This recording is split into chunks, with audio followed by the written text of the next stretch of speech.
I'm Vin. I'm Sori. That's Booby. And Jolpy and Ghosty. Overkill. Overkill. We have not done an Overkill song, right? Never. I've never heard of this band before. Time to Kill is the name of the song. This is for Alan, who requested this one. He was like, you guys have done over 1,100 videos and no one has requested Overkill? He said, I feel the collective shame of the village. People are starting to figure us out. Yeah. They understand who we are now. Yeah. The collective shame. Yeah. So lucky for him. Lucky for us, we'll be able to come out. Is this a lyric video? Yeah, he said it's one of the best ones up there. I guess. My thingamajig, I'm having a hard time getting clear. Yeah, up we've there. had so many technical difficulties today. I feel like we're back in the days when we first started, where it was remember? just fail. I used to have to. We're having technical difficulties. Yes. Remember I would cry? Oh yeah, you'd be crying because it'd be 4 o'clock in the morning. It'd be 4 o'clock in the morning. We were still. Oh my word! It was so frustrating. I was like, we were newly married. Yeah. And I just wanted to just hang out. Work, slave. Yeah. Work. I was in such a bad mood for one of them. Oh my gosh. Yeah, that was the what band is that? The Gent Band. I forgot the name of the Gent Band, but it was a pretty big band, and you were like crying through the whole. Well, you weren't crying on camera, but leading up to it, you were pretty. Yeah. I've since learned to not be such a slave driver. Yeah, to acquiesce. That's why all our videos are late, ladies and gentlemen, because I've acquiesced to her being the weaker vessel. Oh, anyway, on another note, says. Let's go to Overkill. Time to Kill. For timely, topical, political commentary, you can hit us up at Middle America with Vin and Sori. Also, if you're interested in one of these awesome shirts, check out the link below in the description. And if you send us a picture of yourself wearing any of our gear, then you will get put in our video if you so desire. Yep. Alright, so this is Overkill, Time to Kill. Let's do it. And... Go! No. And... Go! Uh-oh. Ominous.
Ooh, that's weird. It's like a 1 year.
was probably the greatest lyric video I've ever seen in my life. No. Whoever did the I'm not talking about the song. I'm saying whoever did the lyric video, I give a. You don't like or are you just jealous? Jealous. I was sick to my stomach. Because of the lyric video? The movement was just making me nauseous. Oh. Well, anyway, I liked it. I thought it was really good. He did a really good job with his lyric video, actually. Sorry for you, Sori, but I thought it was an excellent. I would like to say I would like to know how to edit like that. Okay, so this band was really interesting because there was a ton of tempo changes. It was, kind of hard to catch the wave, but I think this is one of those songs, if you listen to it 2 or 3 times, once you figure out where they're going, that you can have a lot of fun with it. You don't seem to be enjoying the song very much. I didn't like it. How come? I didn't like anything about it. It's like, you know how there'll be like those songs where I'm like, no, this is one of those. Really? Yeah. What didn't you like about it? Was it the rhythm, the flow? The whole thing. The vote? Whoa, we're going to have very, very different perspectives on this song. The whole thing. I didn't like what it sounded like. I felt bored with it. Bored with this song? With all the tempo what are you talking about? I felt bored all the with tempo changes? You didn't... Yeah, I felt like I couldn't catch it. Well, yeah, but... I didn't like it. I didn't like it. Vocal style was... See, I feel like I said, if you listen to this song 2 or 3 more times so that you can catch the tempo switches that it'll be. I was waiting for to open up. I thought they were going to open up a little bit with a little bit more, drag the notes or whatever, but they didn't. They just kept it tight like that, which, I thought it was a build up to something else. But even with that though, it's still fun. It sounds like it'd be a fun song to play and a fun song to rock out to. Maybe. But you're saying you didn't like it, period. Yeah, I didn't like it, period.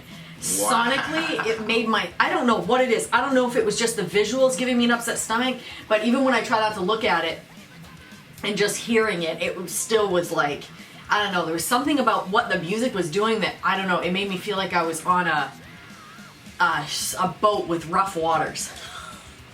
Well, it's heavy metal. You're supposed to be heavy on a boat with rough waters. I like heavy, but I didn't like this one. Wow. Okay. I'm sorry. There's nothing to apologize. I'm apologizing for. It's just our buddy who asked us to do this one. I completely disagree with you. I thought it was a really sonically, it was my favorite thing. It was very unique, and for that time period, late 80s, early 90s. Mm-hmm. This was like right at the cusp of, I think, going into, the grunge scene, because the grunge scene was like early 90s. Going to the grunge scene, I think, metal bands like this were kind of like starting to die out. Mm-hmm. So I thought this is pretty important, even on a historical level. But okay, even vocally, you didn't like the vocalist either. What in the world? No, he kind of reminded me. Surprised. He kind of reminded me of the Judas Priest guy, but I just Halford. Yeah, Halford. Well, I mean, he could get high. Yeah, but he wasn't as good as Halford, and so I just. Well, nobody's as good as Halford. Yeah, I know. But he sounded. He sounded like a real devious type of guy. Like he did a really good job with his voice, to where it's like, this is a real devious dude. You know what I mean? Yeah, it was meh to me. So what were we singing about? What do you mean? What was it about? Okay, so let's look at the lyrics. Violent indecision, surge of mass religion. Let me out of prison, I'm just killing time. Every time I turn around, I start to hear a familiar sound, counting down as time to stand still. Yeah, I think it's time to kill.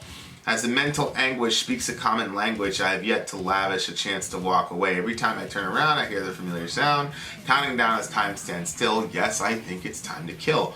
Unknowing, unseeing revelations unfold before your eyes. Relenting, repenting, no time to think or compromise. Time failing, time calling into a void and seal the past. As you're waiting, annihilating, make it real, make it fast. Worn out compromises, inside out demises. See through all the lies, we don't walk away. Every time we turn around, start to hear the familiar sound. New beginning, time stands still. Yes, I think it's time to kill. So it's kind of, it starts with the guy like in a prison, whether it's a literal prison or whatever, and then he goes out to kill. I thought it was literal. I thought it was the.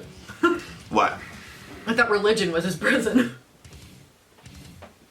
I don't know. I mean, I think religion in in the universe of this song, I think religion is what triggers the killing.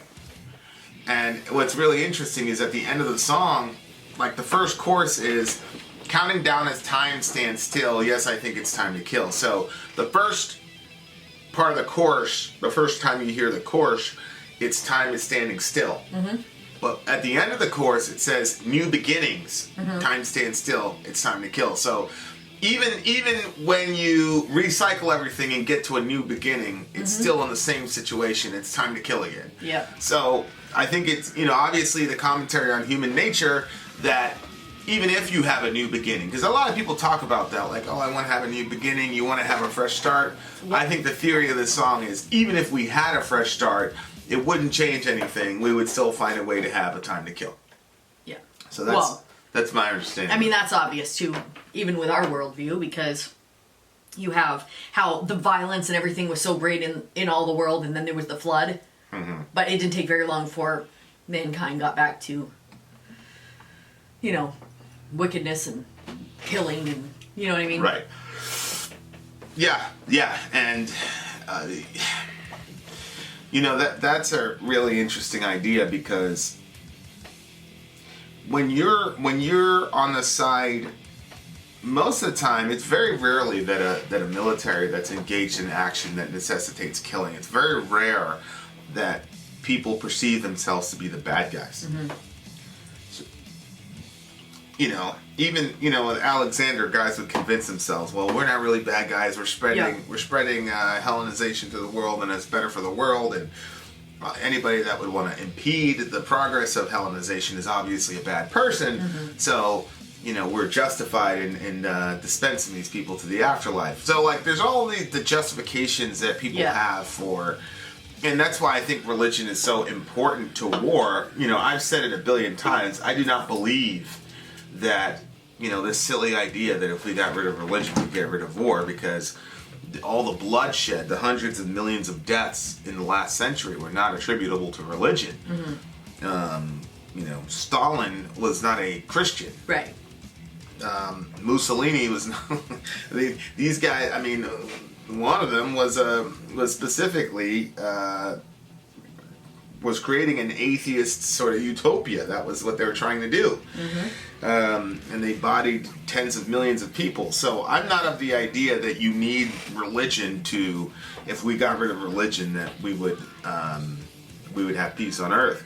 I do, however, believe that religion functions as a very good foil to quell the fits of conscience that you would have for killing someone. So I think that religion can be used very successfully to convince people that what you're doing is okay.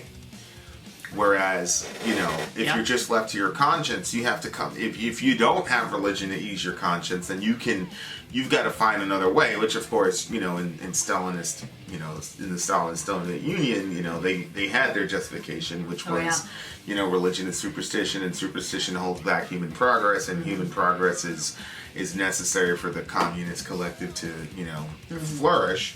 And so if you're one of these people that wants to hold the superstition, you're going to hold us back, so we need to kill all of you. Mm-hmm. Like, it's a pretty tight syllogism. I mean, it's nightmarishly horrible, but at the same time, it makes a ton of sense.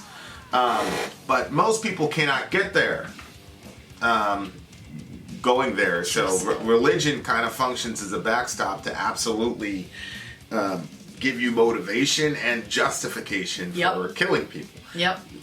So that's when people can start utilizing that stuff and utilizing it to, unfortunately, some pretty graphic effects. So every time I turn around, I start to hear a familiar sound. So this character, I think, is like, he's kind of like all of us, like, I remember being a kid and hearing about going to Iraq and to Iraq and yakety yak, bomb Iraq and all this stuff. Oh my gosh.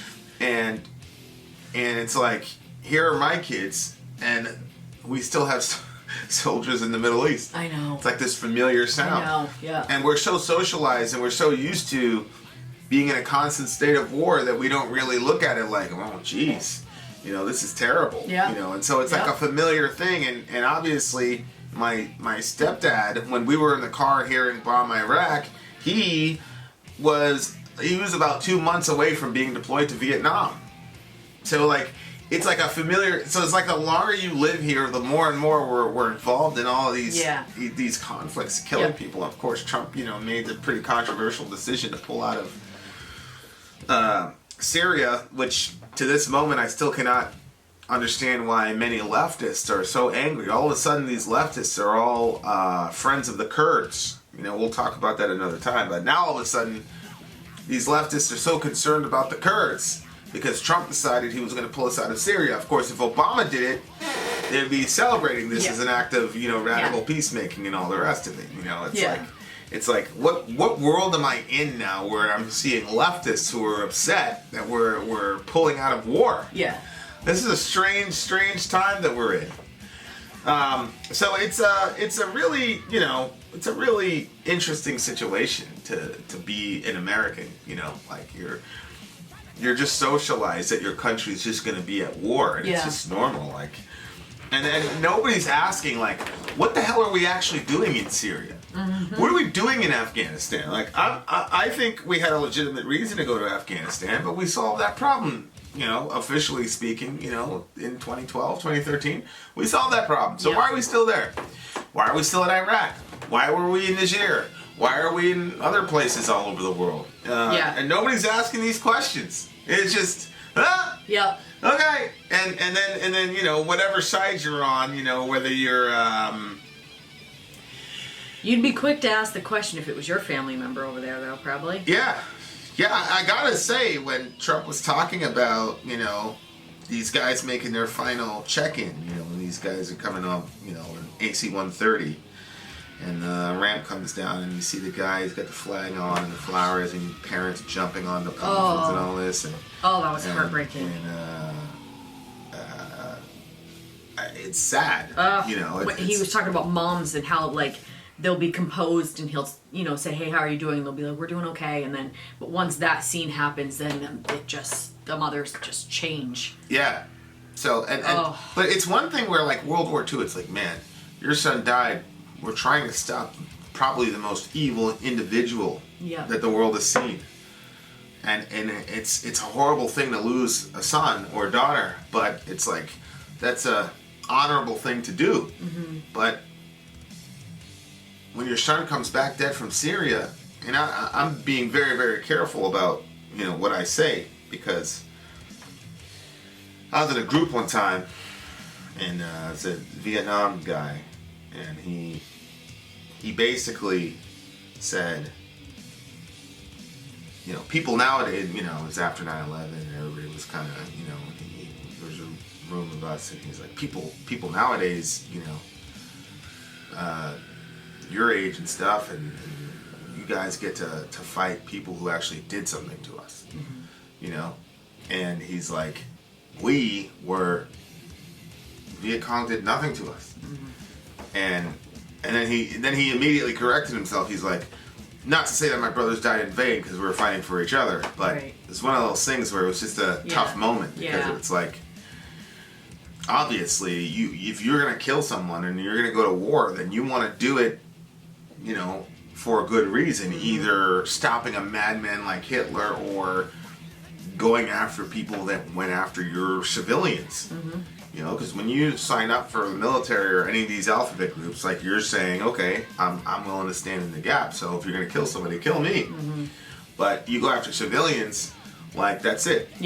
We're, you know, we're going to handle you. So, like, I got what he was saying, you know, but at the same time, it was a sad moment because he lost people that, for what reason? You know? And, you could tell the guy was still hurt by it, obviously. So to me, it's like, all these people who've never fired a weapon in combat, never, you know, and even just your kid overseas, the torture that a parent goes through. that your kid's overseas in a dangerous, theater of operations. Oh my gosh! It's not. Oh my word! It's and then all these like self-righteous leftists. What about the Kurds? It's like I've never heard a damn word about the Kurds from you people ever. Right. Ever. Right. You don't know these people. Now I've known people that have worked with the Kurds, and it's true. They have a phrase that says, I don't know how to say it in their language, but it's basically the Kurds have no friends. That's kind of, and they've kind of always kind of been abandoned by the world. And the same thing happened in Desert Storm. In Desert Storm, we linked up with the Kurds and they did operations for us. And then when we pulled out, we said, yeah, we got your back, da da da. And then when we pulled out of Desert Storm, Saddam went over there and did horrible things to them as an act of vengeance. So we've done this to the Kurds before. The difference in this situation is that you got Russia over there, and Russia is operating on its own interests, but it's a very, very complex situation. Our relationship with those people is extremely complex, and it's extremely difficult. But when people who've never been in, don't know the history and don't understand, and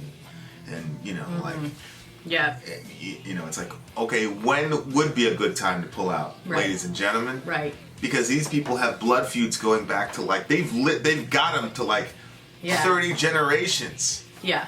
So, and don't get it confused. Even though that's the other thing, just because a group of people is our allies, that means automatically they're good people. Like, believe you me, there's a lot of vengeance happening and a lot of reprisals happening that people take revenge in ways that you would not be comfortable with. It's the same thing that happened with the Northern Alliance when we invaded Afghanistan for Bin Laden. Those dudes were committing hella war crimes, the Northern Alliance, but they were good because they were our allies. So people like on the outside looking in, they have all this whatever, and they're just going to go with whatever the media tells them to do. But it's not that simple. And for me, at the end of the day, it's a horrible situation either way. Right. If we stay there, civilians are going to die because we're in love with our drone technology, and honestly, it creates the highest lethality rate with the lowest risk rate for our guys. Yeah. And it's always and so if we stay there, civvies are going to die with under American bombs. If we pull out, Turkey's going to do what it's going to do, and the Kurds are going to be, I get it, but it's just, but so here we are, and it's the same players from my childhood. We were in Iraq, the Kurds were there, they supported us, we pulled out, they got blitzed. We're in Syria, we were supporting the Kurds, we're pulling out, the Kurds are going to get blitzed. I'm sorry, but I'm glad, and the thing is anybody going to say we did the wrong thing by pulling out of Iraq at the end of the storm? Should we have stayed there then to help the Kurds and kill more Iraqi civilians? So then it wasn't a bad thing that we re-invaded Iraq then and then bombed the hell out of Saddam and killed him and created an entire power vacuum in the Middle East because you're so concerned about Kurds. The Kurds were very happy when we did that. So you see what I'm saying? I know. People aren't thinking. Right. And it's like the same exact players 20, 30 years later. It's literally the same exact players. And it's like you got the Bushes, you got Iraq, you got oil, you got Kurds. It's unbelievable. Now, here we are with Trump and he's doing something different, You had Obama saying there's not going to be any boots on the ground. And then we find out that there were Delta guys down there. Just ridiculous. That just my point is it's all a mess. It's all complex, and I don't think any of us has a solution except for Jesus, and that's why I'm a Christian. I mean, there really is none. Oh, I know. And I think eventually, I don't know how many iterations this is going to take for us to all kind of collectively look at each other and go, okay, we got to do something else. Yeah. I mean, I remember like we did a lot of work in this downtown area at one point, and I remember there was a conflict that had happened down in that park, and there was weapons and the whole nine was involved, and I was asking you after, what did you, because you ended up talking to the leader of one side of it, and I was like, what did you say to the guy, because they didn't end up fighting each other, and then you were basically telling him the way of Jesus, which is if you do eye for an eye and you go after them with your weapons, they're going to come after you with theirs, and they're going to do it, maybe when you're walking, singly or with just two of you, they're going to come with a crowd. And so there's people in your crew that are not ready to put out that violence, but they're standing here today. And so those people are going to get hurt. People are going to get hurt all over the place, and it's just going to keep this feud going unless there's a way that this could be worked out in another way. And I grew up with the message of Jesus, like Jesus's message like that. When you said it to him and then he it stopped it, then I really started thinking, I'm like, that really is the only answer, because when you hit somebody in the face, they automatically want to hit you back. And so if somebody can say, all right, I'll let the feud stop here, that's the bigger person, that's the stronger person, but that's literally the only way that we can make things go forward, because if we keep doing tit for tat, then we're never going to get out of conflict. Yeah. It's literally the only way. There's nothing else. And I've, thought about, because for me, I know you're like that too. You're a pacifist by conviction. But I don't like the idea of not hitting back when I'm hit. You know what I mean? I'm not a fan of that. But at the same time, I can see, when growing up, me and my sister would get into these fights, and that's the only way that it would end. Well, somebody had to stop. Well, the thing is, when I was talking to that guy, you could tell he had done work. His face is all tore up from other conflicts and things like that. So he knew, and I told him, bro, you're going to be able to handle yourself just fine. This guy, on the other hand, right. You and I both know that one of these dudes rolls up on him, it's a wrap. He's like, yeah. And so we went down there and we were able to, temporarily squash that. Of course, when we pulled out, and then a year later, the same conflict with the same players happened. We weren't there, and then there turned out into an all-out rumble, and a dude died because of it. So, yeah. So I mean, it's one of those situations, man. So what are you giving it? I have yet to lavish a chance to walk away. See, What are you giving it? I'm giving it a 4. What? I really didn't like it. Say wallahi, you're giving it a 4. Wallahi, I'm giving it a 4. Oh my God. This is a 9.5. You are on crack, young lady. No, I'm not. We're gonna have to get Sori drug tested after this. The results of which I will. Listen, post. I can have my own opinion. Stop intellectually bullying me. Oh boy. All right. I can hear the steeds. Yep. I can hear the steeds of the white knights. I really want to get myself a flag. A little white flag whenever we bring that up. Okay. We got to get that shirt design up, man. The white woman in distress joint. Uh-huh. Oh boy. All right. Well, my wife's on crack. Vin out. Sori out. Gone.